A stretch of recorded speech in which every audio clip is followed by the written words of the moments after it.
Hello and welcome to Absolutely Slabulous. It's Ab Slab. I'm Adrian. Thank you, ladies and gentlemen. I didn't prime him for that, did I? I didn't give you any advance warning so you could fake some laughter. I was so wheezy that I think I wheezed just as you started, so apologies for my wheeze. No, it's all right. Nice and wheezy does it. Anyway, I'm Adrian in the Deep South. You say that every week. Yeah, but you don't say that every week. So see, between us, we put a different spin on it. Don't grass me up, though. I'm in the southeast of England, in Kent, verdant Kent, verging on the verdant, and just off the M1 in a lay-by is a man with loads of plastic bags and a shopping trolley. You should feel sorry for him, but not too sorry because he's got a Wi-Fi connection. It can't be that bad. Shane O'Connor, come in, please, from the Midlands. Old Wi-Fi. The old Terry impersonation. God rest his soul. Yes, indeed. And I think your soul's been resting too much, so it's time you did some work. How are you, me old China? Good. Hasn't the weather been terrible, though? Have you? I mean, just to make this completely frozen in time. Well, I'm not frozen in time. It's actually quite pleasant down here. And not people will be listening frozen to this in 10 years' time and going, Well, I don't know. When did you record it? I don't know if the weather's been terrible or not. Or they could be listening in Alaska and going, the weather's always terrible here. What are they on about? The idiots. No, they might say, I don't know what they're talking about. That must have been before climate change took full hold. Do you think that climate change thing, do you think that's real? Do you believe it or not?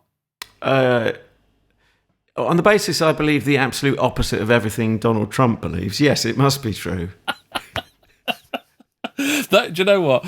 I thought I'm going to ask a question that you couldn't possibly answer in a sentence, and you possibly have. I possibly have. It's the journalistic skills I have. That was brilliant. I'm very impressed with that because, there was no other way to answer that in one sentence. And well done, you. Well done, you. Thank you for patronising me. Phrase. Well, I also got in further topicality because, of course, as we speak, again, this will either date this item, or he'll come over and move into this country like Madonna did. Donald Trump has, of course, visited on a state visit. His visit was in a right old state this very week. Oh, a mate of mine was in Marks and Sparks. I only mix with the best. In the West End, he hears the thunderous roar of what must have been Trump's, what do you call a helicopter entourage? A helicopterage? Well, it's Marine One, isn't it, his helicopter? Right. Well, he saw one helicopter, which wasn't that, but it was a heavy-duty defence military helicopter. For 10 seconds, the tills went down. It all went zoom. And it came back up again. So for 10 seconds... They fired one of those pulse burst things? It must have been something just to wipe out... It's just stop anyone sort of ground-to-air missile type thing. Anyone tweeting anything nasty? That didn't work, did it? But unfortunately, for 10 seconds, he couldn't pay for his Marks and Sparks undercrackers. That was the effect of it. Who, Donald Trump couldn't? Well, that as well. I shouldn't imagine he has to pay for anything. And with the big booming noise you just heard, he needed new undercrackers. I should imagine. Rather desperately. Can I just say about the weather as well? I've noticed this thing. You've got an iPhone, haven't you? You're obsessed. You're weather obsessed. I have. No. All it was is I've just noticed this week that if you press the weather app, I think it's either the people who do the weather app on nights are really glass half empty kind of guys. Right. And then if you look and it goes, it's like a whole week of rain. Right. And then about 5 hours before the day starts, so like about 7 o'clock in the evening before the midnight comes around, it changes to what the weather really is. It's a shift change. Yeah, and it's as if they go, just stick rain in for the week, and then we'll update it as we go along. Yeah. Oh, well, I suppose but that's our sense of British weather, isn't it? So the default is rain unless they correct it. Do you think they're doing it from America or something? And they just go, for Great Britain, put rain. It's always raining there. Great England. Great England, yeah. For Spaniardo, just put sunshine. They love it. Scorchio. I would love it if I did nothing more in my life than give the world a word like Scorchio. Wouldn't that be that would do me? It could be on my gravestone. Yeah. Oh, he brought a bit of mirth to the way. What did he do? Well, he's coined the word Scorchio. But they wouldn't, would they? Somebody would nick it off you, and then they'd say that they did it. And well, they did. And they it was the Fast Show nicked it off me. So it was yours. It was. No, not really. That's not going to stand up in court. Talking of innuendo, things standing up in court. We are slabbing, are we not? One Benny Hill. Or to give the show its full title, Benny Hill Time. So it is Benny Hill o'clock, methinks. This comes from BBC Radio 4 Extra. As we speak, it's available on BBC Sounds, if you can work out how to use it. So sorry to hear about your friend who's been moved on to pastures new. Come on, move along. There's nothing to see here. Nothing to hear here. Wouldn't it be worrying if we found out that the woman who had been moved sideways from BBC Sounds had started work on, I don't know, missile launch systems or something for our defence, and not necessarily against Trump? The climate change calculator computer that she now runs. Maybe she does the clouds on BBC Weather app. That she's in charge of rain. Yeah, head of rain. So this is like a thing then, is it? So you got like British Summertime, Greenwich Mean Time, and Benny Hill Time. Are they all? Yeah, I'd imagine they're in. Well, the Benny Hill Time was, of course, 1964. That's the year of the production of the show we're going to slab. But oddly, its title was the date it went out, which was it 29th? No, 30th of March. No, it was the 28th of March, wasn't it? I've written down 30th of March. Well, anyway, does it matter at this distance? Over 50 years ago. March 1964. It's essentially a radio sketch show, isn't it? In front of a live studio audience with a band. We'll get to some music a bit later on, fun enough. With a band. Yeah, there's the thing. And we've got I was going to say 3 audio clips. That's force of habit. 4 audio clips. I've donated to myself because I set this homework. We have a different comedy each week, be it TV, radio or podcast, and 'twas my turn to set the homework last week for this week's show, and I chose this one, having just heard it earlier in the day. Actually, it was a bit of a cheat because I was thinking of slabbing another show, which we will get to in future weeks. So yes, there's a 4th clip, or actually clip number 3 as you hear it in chronological order. I'm making this sound much more complicated than it actually is. It's a short clip of the Turn, the Doris, as we used to call her in TV when I worked in that benighted medium. Actually, I still do, but not so much entertainment these days, more serious stuff. Anyway, the Doris was the name for the Turn. Wouldn't matter if it was male or female, serious or otherwise. I don't know. Have you heard that term? I think I've heard it. No, where did that come from? Do you know? I don't know. It was something the sound supervisor used to use, a guy called Mike McCarthy, who you will see on many a fine light entertainment show. So he would have been my boss on days, obviously, when I was working on his shows, which included Good Game, Generation Game, when Brucey came back for more. Oh, wow. Or indeed, the previous series, or 1 or 2 prior to that, Jim Davidson, no less, hosting. Oh, yes, he did do the Generation Game. Trivia point. Who did the music for Jim Davidson's version of Gen Game? Who did the music? He chose it. Ronnie Hazelhurst. It was very un-Ronnie Hazelhurst. It was ELP, no less. Can you believe that? Emerson, Lake and Palmer. They rocked out, man. Yeah. Wow. Jim Davidson's request. He got what he wanted. That's what he wanted. That's what'll happen. Absolutely right. Is that what you want? Because that's what you'll get. That's what'll happen. Yeah. Wow. Okay. So, have we got a clip? Or yes, it must be time. Yes, I think we've done enough flanneling. I've just got to check my notes, though, as to how I'm going to get into the clip. I said last week, when I was sort of trailing this, I said it would be, if nothing else, social history. And it is, because comedy is, if nothing else, certainly popular comedy is by definition of its time. It's popular around the things that are going on at the time. So we will hear... Shall I give anything away now, or shall we just wait clip by clip? Can I just say, I thought it was lovely for that. I mean, You're not allowed to express an opinion. No, that's not your opinion on the... No, I'm not talking about the content, but I just the soundscape of it I just thought I love the something that I love about that. It sounded to me a bit like Born of the Same Mother of Round the Horn. Yes, well, there was a reference at one point, wasn't there? To Kenneth he Horne. mentioned Kenneth Horne, didn't he, at one point?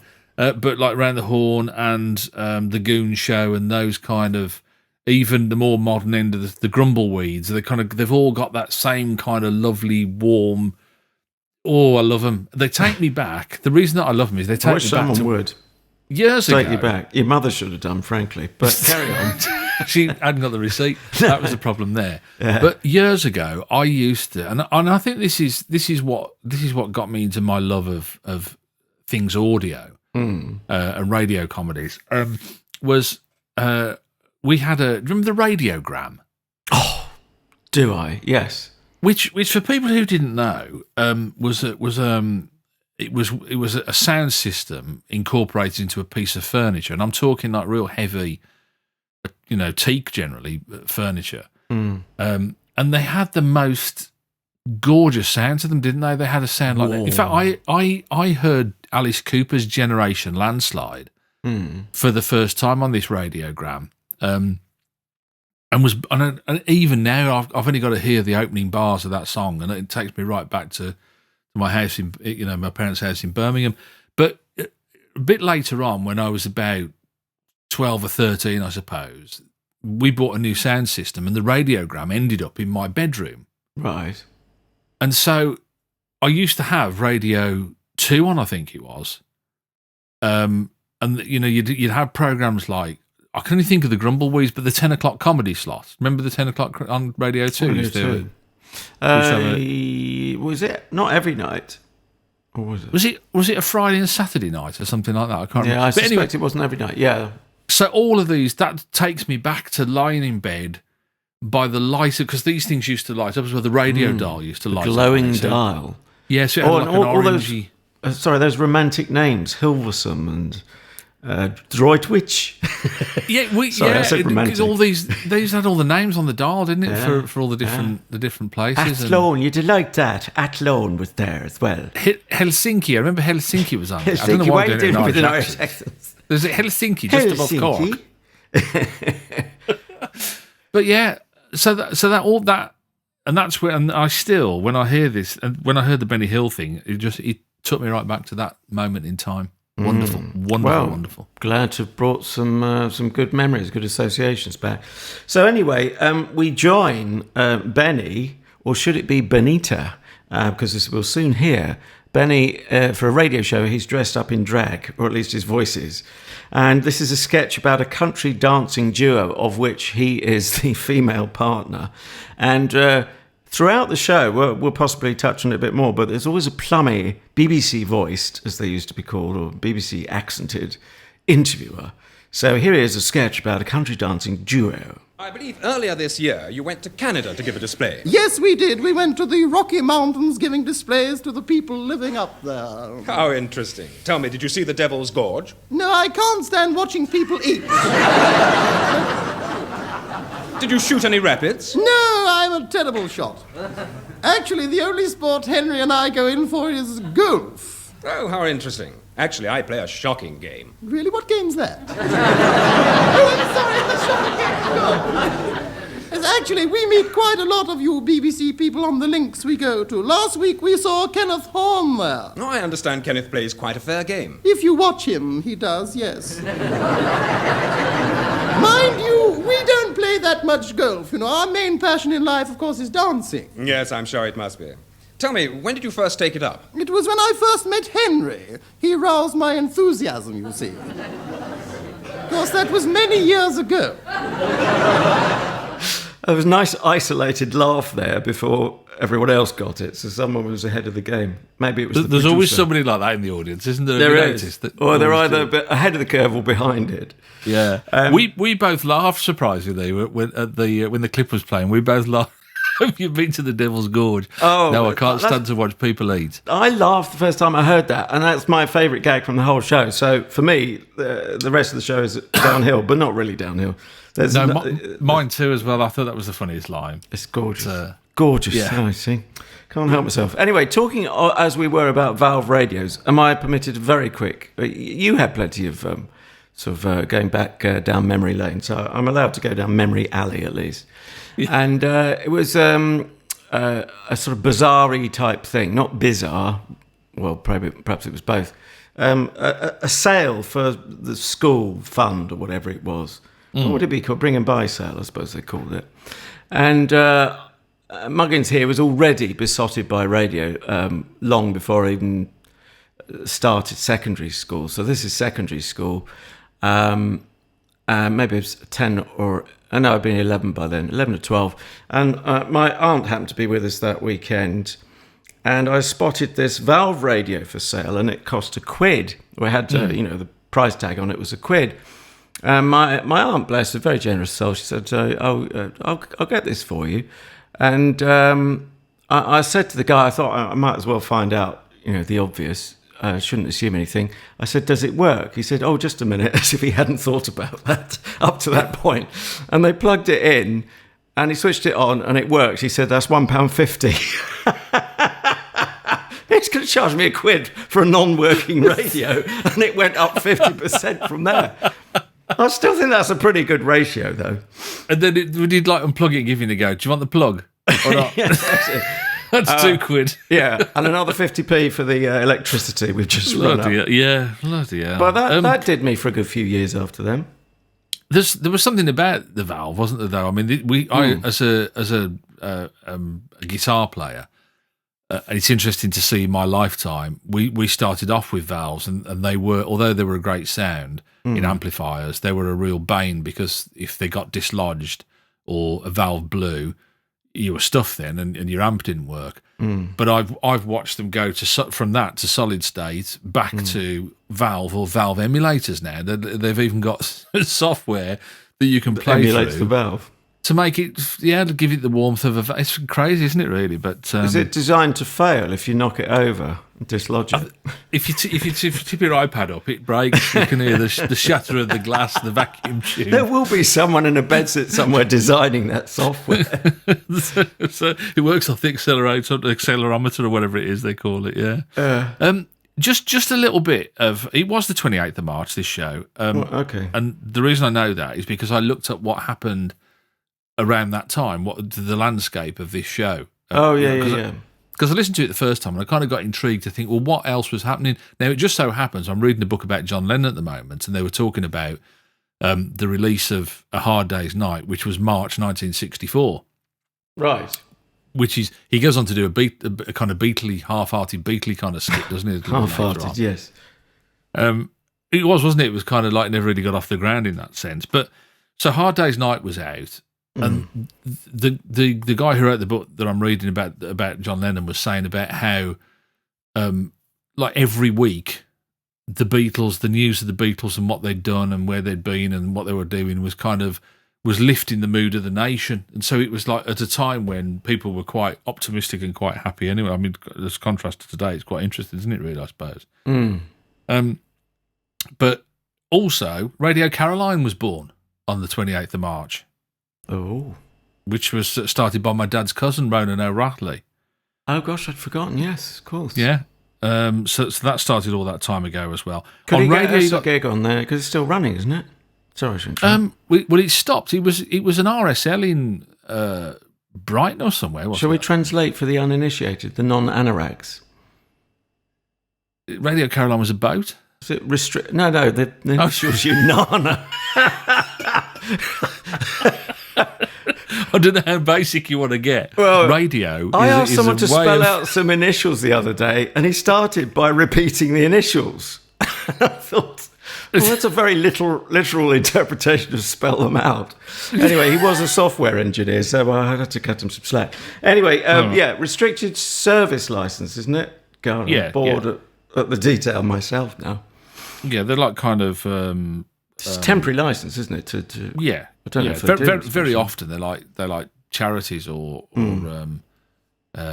everybody gives up their time for free, don't they? That kind of thing. School tombolas, like the BBC. Yeah, exactly.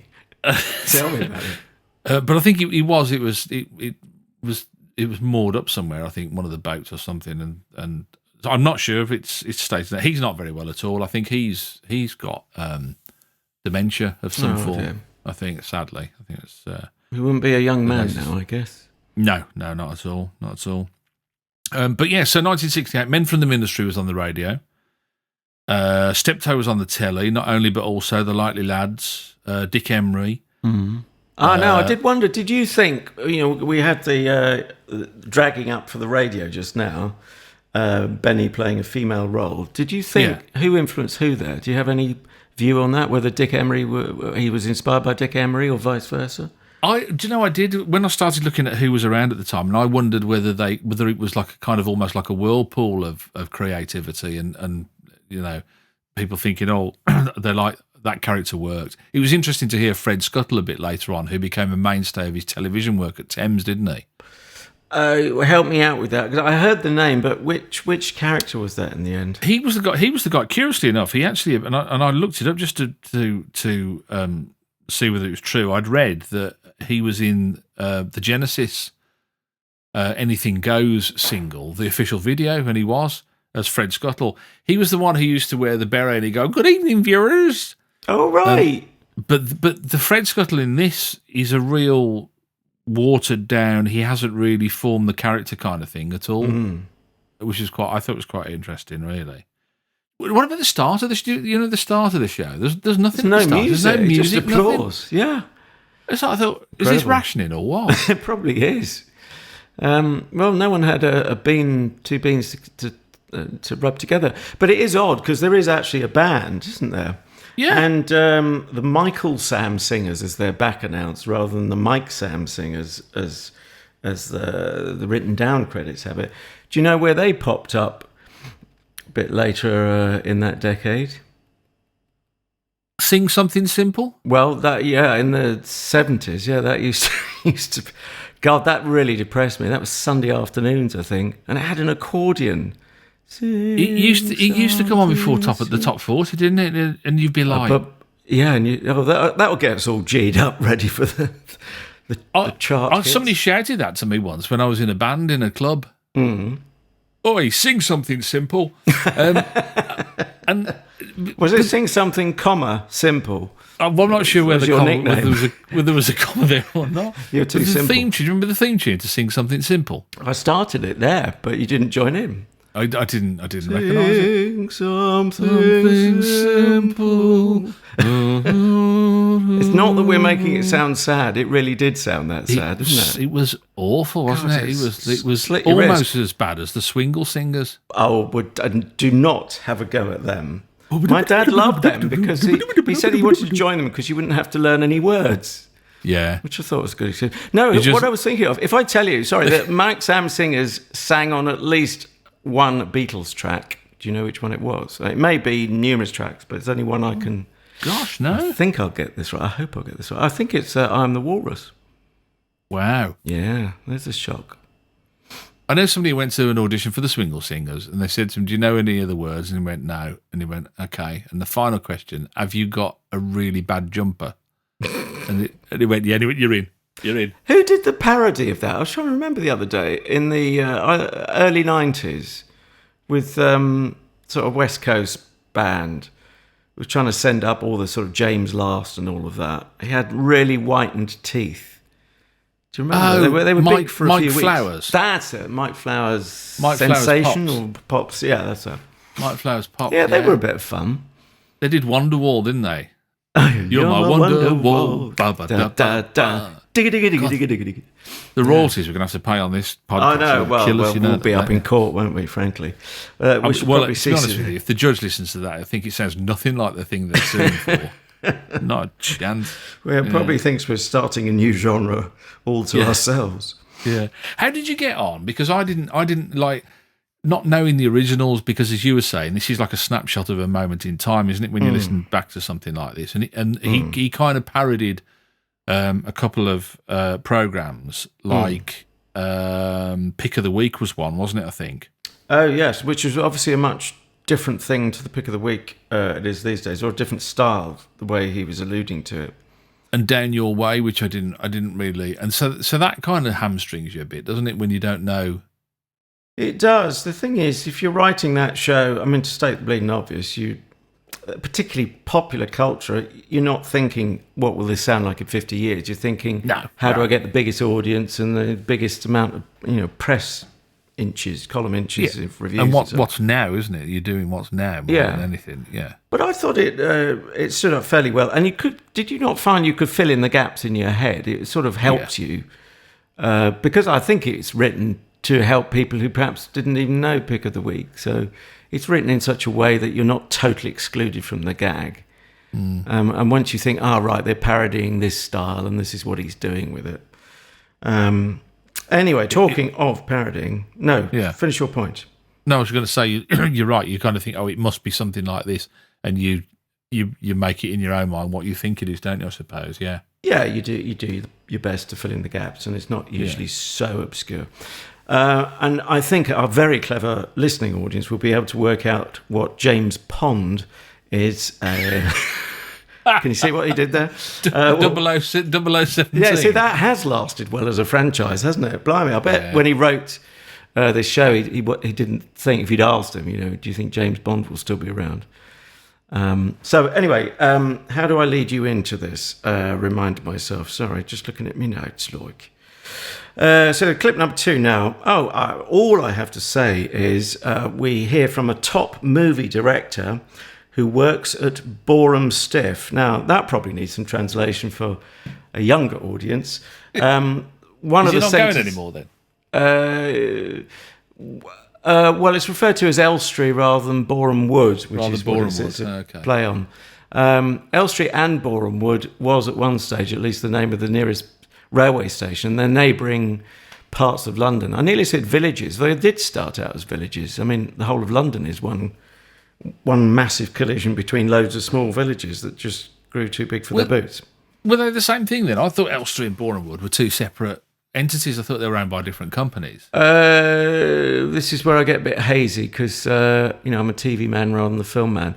Oh, okay. I'll get told off by Gary, my movie mate, if I get this wrong. Oh, yeah, he'd know all the history of this. He does, yeah. Also, his grandparents, this is loyal listener Gary, Gary Potter, as I sometimes call him, because he's worked on the Harry Potter movies, amongst many other fine franchises. And you wonder why he punches you in the face repeatedly. Now we know. Or never phones me. Anyway, his grandparents both lived in Boreham Wood, and he says because he does his homework. This is how conscientious he is as a Slab listener, a Slabbie, I suppose that makes him. He's not sloppy, but he's a Slabbie, and he'd listened to Benny Hill and emailed me to say that his grandparents used to call it Boreham Stiff, and he now wonders whether they got it off Benny Hill. So that's an interesting bit of speculation. Anyway, so into this clip. Top movie director who works at Boreham Stiff Studios. Now, what is your latest film? My latest, sir, is an adventure film which I writ myself, entirely original, called From Moscow with Love. It's about a secret agent called James Pond, or 0017. I can't quite put my finger on it, but this sounds vaguely familiar. No, sir, I writ it myself, sir. It come out my own head. And who's in it? Mervyn Cruddy, sir, and Zaza Waters. Well, here now is an excerpt from J. Arthur Scuttle's latest film, From Moscow with Love.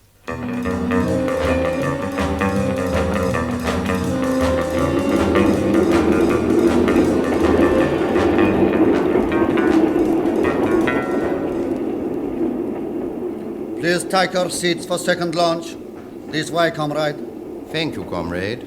Where would you like to sit? Over here will do by the window, opposite this lady in red. I'll get the menu, comrade. Thank you, comrade. Long live the gremlin. Is it me? I mean, it's not the funniest script in the world. It's not the cleverest, but it provides... I don't see, I have trouble with this all the while. I can't listen. See, only earlier today I was watching On the Buses, and I can't distinguish between what's good anymore and what's nostalgic. It's your age, love. I think it is. But this is why I said it reminds me of Round the Horn. I listened to the entire box set of Round the Horn once when I was decorating the house. And when you listen to that, you have that feeling that it's not the most hysterical script, but you kind of like the people that are delivering it, and you get a warmth from it. And I don't know whether that's what I'm getting here. I don't know, because it's not rip-roaringly funny, is it? No, but occasionally I just laugh in spite of myself, and then you think, oh, right, he has kind of got it. There's a line about this gentleman whose wife doesn't understand him, and the interviewer says, why is that? And he says, well, she's Norwegian. And I just laughed out loud. I didn't see it coming. I probably should have done. Yeah, I wrote loads of lines down, like, he said he's got an Oedipus complex. He hates cats. Yeah, now that doesn't quite work though, does it? I get the puss bit, but ED. Yeah, Oedipus complex. Yeah, it's not quite there, but it's close enough. There was like the really stupid things as well. And you kind of think, and they don't surprise you at all. It's like they were saying password phrases. James Pond. And oh God, that went on and on, didn't it? Yeah, I spared the listener that.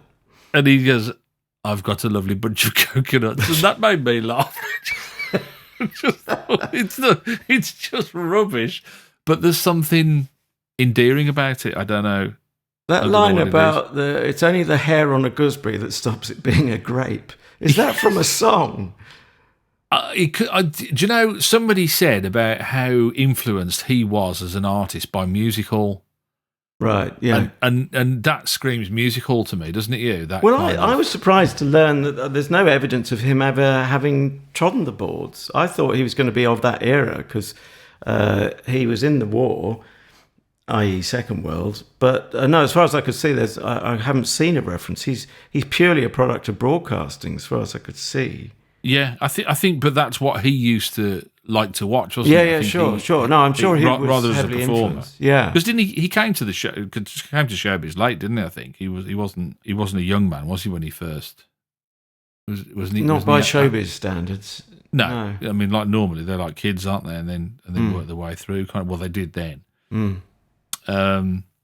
But yeah, I don't know. There was like I say, that's where I can describe it. There was like this warmth about it. This, I'm trying to think what else is like that. And I was going to say, for some people, not for I really detest it as a program, but Last of the Summer Wine is a program of a similar. I don't like the people in Last of the Summer Wine. I think that's why I don't get on with it. But the characters, for people who, not the actors. The actors are fab. But for some reason, it doesn't work for me. I can't get on with it. It sort of just grates on me more than anything. There's only so many times you can go down a hill in a tin bath, isn't there, really? And you kind of think they made 300 plus episodes of Last of the Summer Wine. They did. Seriously, it's ludicrous the amount that they made. But it's not funny in terms of it's not a clever script, but there is a warmth about it, isn't there? Yes. I mean, it never did it for me. I worked on one of those 300, but more than that. There's loads of shows like that. I don't get Fools and Horses. It absolutely doesn't do it for me. But you love it, don't you? Oh, like Jason. You see, I would have said Open All Hours is more like that, which they've been rerunning on digital telly recently. And when you look at that, you think, it's not hugely funny, but it's well constructed. I think that's, good characterization, well constructed, great actors. That's what I was really surprised, because I would have thought, Benny Hill, it's going to be a little bit, because he had such a bad press for so long, didn't he? That was the problem, really. I think And Ben Elton really tried to put a nail in his coffin, didn't he? Although he claimed he was misquoted. Yes, and he did appear to come round eventually, doing his own spoof of the sort of play out. With the Hills Angels as well. But that comment from Ben Elton saying that the Benny Hill show was single-handedly responsible for incidences of rape whilst it was on air, I was just thinking, because that was the thing, wasn't it? They were all the new wave were against whatever the establishment. Well, that's what it was like. was. It was like punk rock, and they were performing. Except for punk rock didn't manage to ruin other careers, did they? That was the difference, I think, in comedy, was that they ruined a lot of careers. Yeah, I don't know. That's a hard one to prove, isn't it? Well, you look at people like Bobby Davro, and who is, to my mind, doing stand-up. I don't know if you've ever seen him. He's one of the funniest comedians. I defy you to find anybody funnier than Bobby Davro. He's just. I've seen him play to 15,000 at the NEC, and he had him in the palm of his hand. He was amazing comedian, but he got tarred with that brush of being, the old school, and his career never really went where it should have done. Really, I think. But showbiz is so fashion-led anyway, isn't it? I think it's hard to say that might have happened anyway in another way. But the irony, I've said to you, the irony is that things that, the new wave, I mean, like the young ones, I think if you watch that back now, you'd think, what were we on that we were watching this and finding it funny? Because it's just tosh. I don't agree. The point is, it was never written for our age group as we are now. It was written for our age group as we were then. That's and no then, excuse. It was radical. But anyway, it leads me neatly into clip number 3. That's just like saying I don't poo in nappies anymore. There's a reason for that. You know what I mean? It's like. But anyway, sorry. I'll have to go away and think about that. Yeah, obviously. Sorry, clip number 3. Thank you for that. Yes, as we'll trust you to bring in some toilet humour. Okay. I got an extra day's work last week as a freelance because the woman I was replacing was doing potty training. I thought it's about time. She's been old for that, she was easily in her 30s. So anyway, but I digress. Seriously? Sorry, hang on a second. Yeah. Is that That's true? Seriously true. She'd obviously put it in her diary. And then I thought, what, have you got some expert coming round? And I thought, well, I don't want to cause offence. So I'd never met her before Thursday. This is the BBC, presumably, paid somebody to stay at home and potty train their child. She had to. Just before you explode, because I could see. And then they paid you to come in. And, I mean, she was using up leave. Anyway, watch your tongue. Otherwise, the Lord God will whip it out at once. Oh, dear. Anyway, dear Lord. Yes. Enough innuendo. No. Link between the young ones and this, amazingly, because people might not think there's an obvious link. Do you remember, you probably do, that they had a musical turn in the young ones? Yes, they did. Yeah, they used to have a band, didn't they? And considering that really harks back to this era and back, really, you could say, to the 50s, it's quite amazing that a show like The Young Ones was trying to rip up all convention, actually did something very conventional. Well, anyway. I think rip up all convention was a euphemism for forgive us if it's not that funny. But that's what you're sounding like, an old musical act that's been turfed off the telly because you're past your sell-by date. Anyway, let's hear a bit of this musical turn. Watch them back and I'll tell you what, watch them back to back. Watch the first series, just 6 episodes.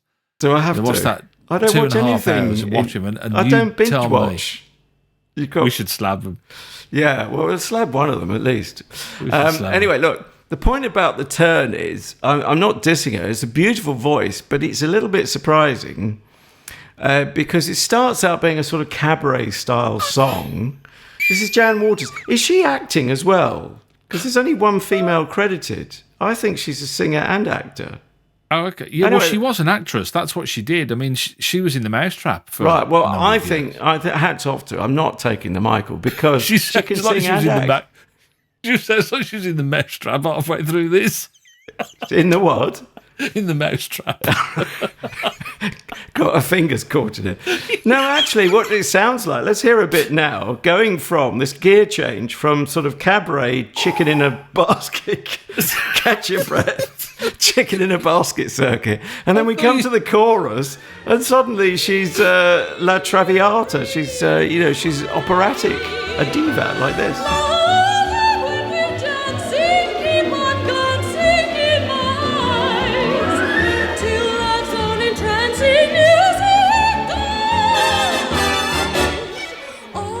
And then we go back to this chicken in a basket circuit.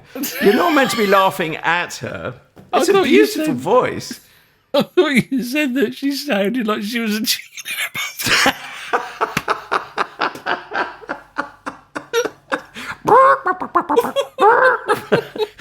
Have you been drinking? Oh, my. I'm not sure I can. You need to speak to the Pope about that. Oh, dear. Oh, Sorry dear. about Catch that. breath, Yeah, right. You're right. I hear what you're saying. I'm not sure you did. It started You as misheard light what I said. entertainment and just ended up as not so light entertainment. Yes. Didn't it, really? Well, actually, what it amounted to was her voice was just too good for that style, I think. Or it's too technically good. Anyway, we should get on to our fourth and final clip because the clock is running out on us. And just to confuse myself, I've misnamed this clip, so I'm going to have to remind myself what it actually is. Sorry. Chat amongst yourself again. La, la, la, la, la. Oh, yes. This must be the self-same Jan Waters. Because actually, again, social history, guess what? The only woman there is credited is very peripheral, isn't she? And we haven't heard her much to date. But anyway, we give her a chance to go a bit more centre stage now as Nell Gwynn working as a fruiterer. Oranges, lovely ripe oranges. Oh, look over there. Where? Over there. Oh, yeah. It's Nellie Gwynn. Who? Nell Gwynn, the orange seller. Oh, she's got some lovely jaffas, she has. I can see that. But you don't get many of them to a pound. All right, then, you can stop walking up and down. We've all seen you. Do you mind? Yeah, how'd you like to be May Queen this year? I could fix it, you know. I know one of the judges. You must be out of your medieval mind. Well, how about coming up to Morris dance later on and have a jig around the old maypole and that, eh? Well, it so happens that I have a date tonight with an earl. He's going to introduce me to the king. Yeah, I bet. What, Charles II and Nellie Gwynn? That'll be the day, won't it, eh?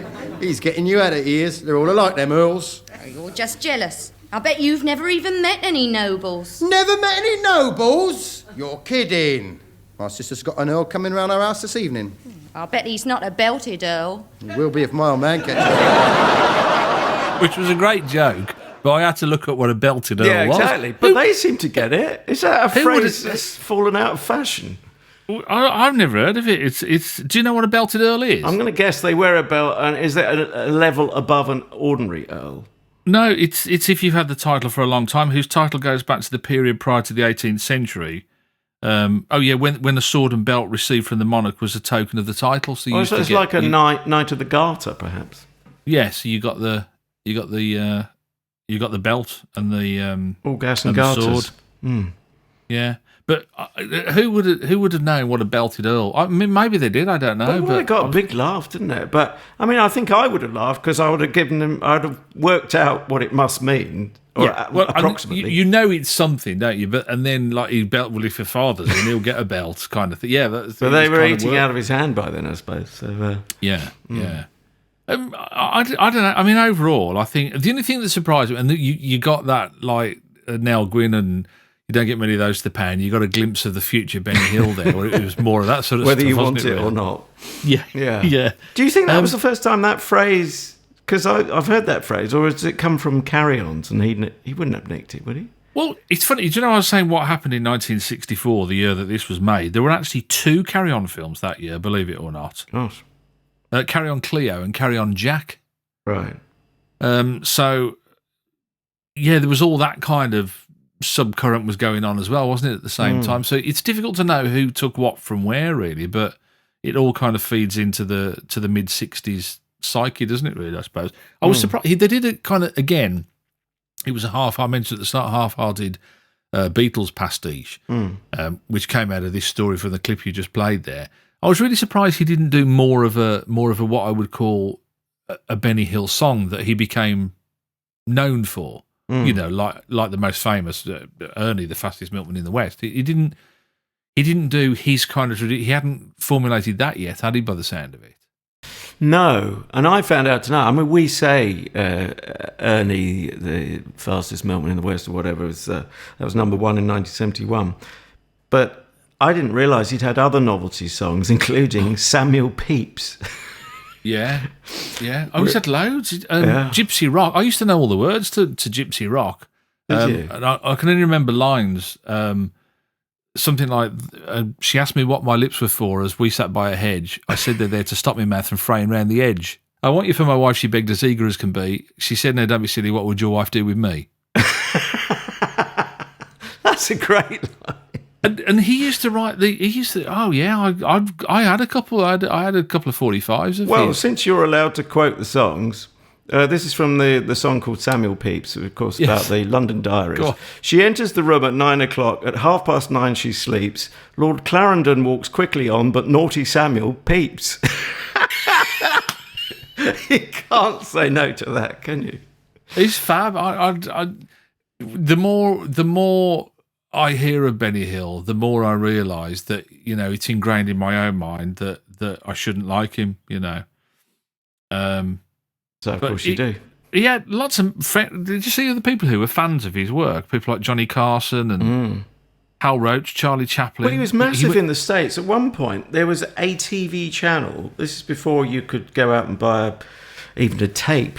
Certainly not a DVD. It's pre that technology. It showed nothing other than Benny Hill shows in the States, back to back. Wow. They loved him, didn't they, Benny Hill in America? Yeah, but it's a bit like, I suppose, Mr. Bean travels in that sort of way, that it's a bit above culture in a way. It's just digestible archetypes, or whatever you want to call them, stereotypes. You see, that's another one that I think that I don't like. And then whenever I see clips of it on the TV, because my wife really likes Mr. Bean, and I always use that, and I say, you've got no sense of humour anyway. You like Mr. Bean, but when I end up like watching clips, she married you. I get exactly. That was no coincidence, was it? And then I kind of find myself getting drawn in. So yeah, it's funny, isn't it? You have these preconceptions that get you, I don't like that. But then when you actually sit and watch it, you kind of go, actually, that was quite good. But I do miss. I mean, I know it's so un-PC, but it's so ridiculously off the scale. Occasionally, I've been known to quote, "Why you no bloody reason?" Yeah, it's Oriental guy from the you're TV show. Siri idiot. That's what we used to. My dad used to say that to me all the way. You Siri idiot.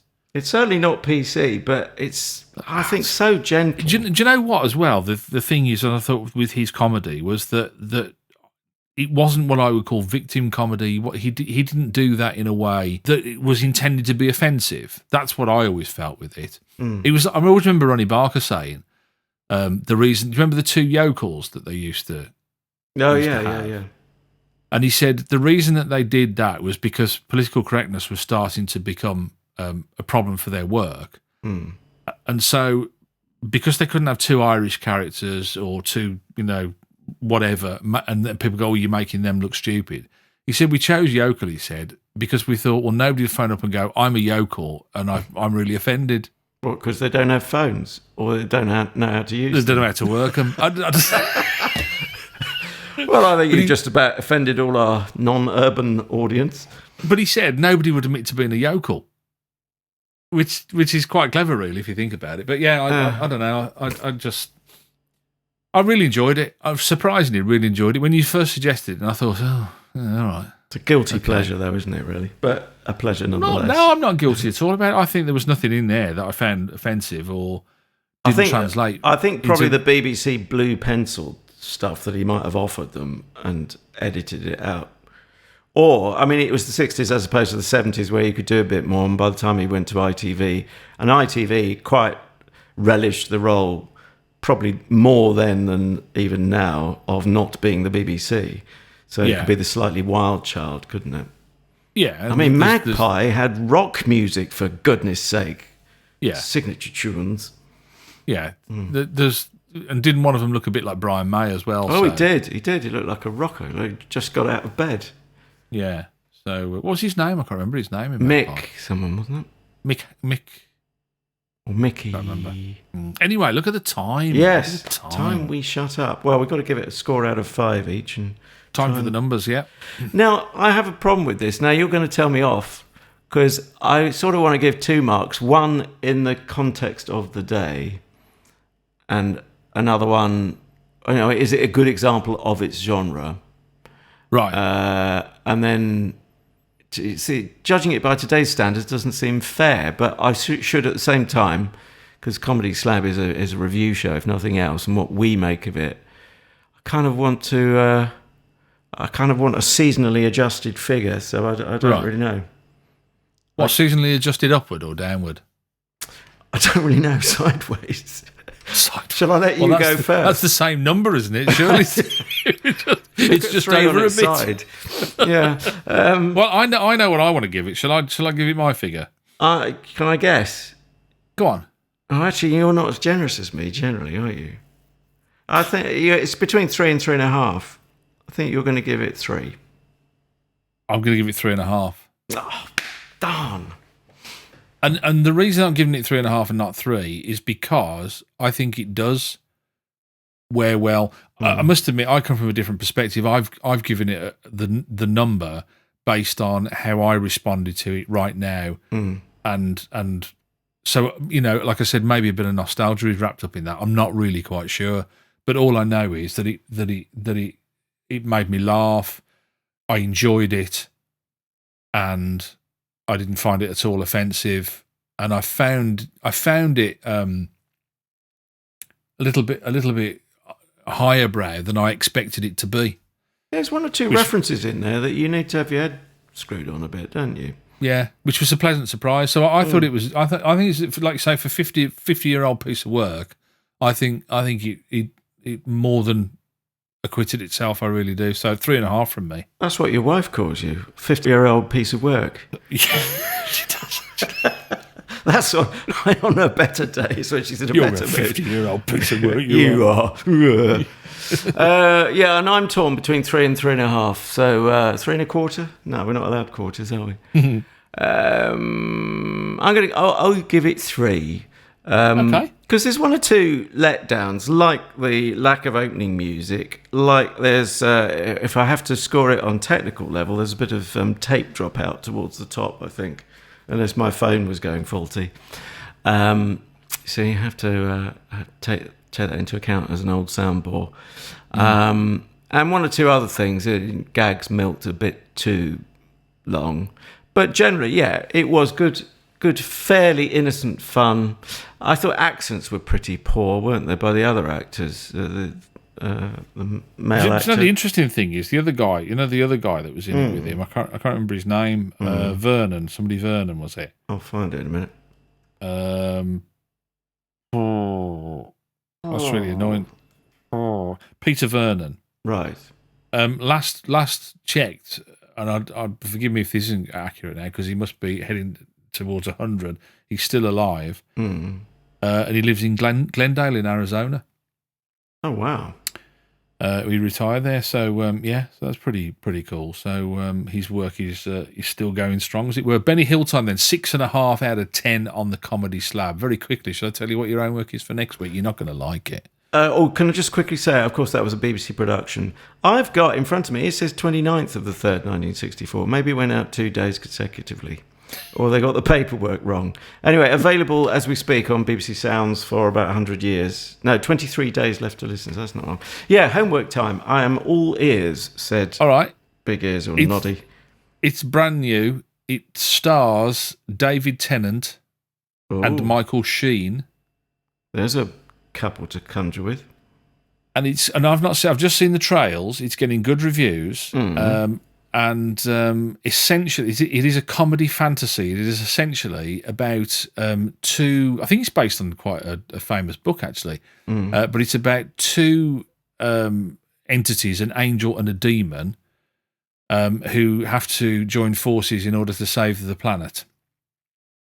And Michael Tennant is the demon, and Michael Tennant, has he sort of merged with David Tennant and Michael Sheen? What's David Sheen doing then? Or Mr. Sheen, as he's known in the adverts. He's polishing his wood. He's with Leonardo DiCaprio. Leonardo da Vinci. So David Tennant is the demon, and Michael Sheen is the angel. It's called Good Omens. It's out now, actually. It's sort of it's just come out. I think it's on Netflix. Netflix. if I'm not Netflix, as they call it in the West Midlands, Netflix, if I'm not very much mistaken. Yeah, so that's your homework for next week, sweetie. Let's see how you get on with that. We'll finally find out whether you can do fantasy or not, won't we? One way or the other. I was going to say, yeah, it's a slight worry. Sorry, what's the title again? I zoned out with the mention of fantasy. I'll send you an email. Oh, please do. Send me a she-mail. That'd be more interesting. I don't find it sexy. It's just confusing. If you're trying to trick me into sexy talk... Don't forget, if you want to catch up with us on social media, we're on Facebook and we're on Twitter at Comedy Slab, and you can find us in all kinds of places if you want to catch back episodes. Places that you don't expect nor indeed want to find us, yes. That's it for another week. Thank you so much for your company. We will be back next time, and hopefully between the two of us we'll be able to agree on the transmission date of the programme that we're watching. It was the 28th, 29th or 30th. It was sometime in 1964. Brexit at least Day, the modern one. At least with the modern one, it should be a bit easier for us, shouldn't it, really? In theory, at least. I'm sure we'll get it wrong, though, if we really put our minds to it. So do subscribe and Spreaker, YouTube, all of that. Have you said all that? Again, I zoned out. Thanks for the vote of confidence. No. It's as long as you can't hear too much snoring. But most of all, we would love it if you would recommend us to friends and family alike, or even if you don't like them. So yes, a personal recommendation is worth a million votes, and also a nice generous star rating on whatever they're calling iTunes this week, Apple Podcasts or similar, something along those lines. Until next time, don't be a Siri idiot. Oh, and I'm going to squeeze a pear and see if it's ready for me. Avocado, what are you thinking of?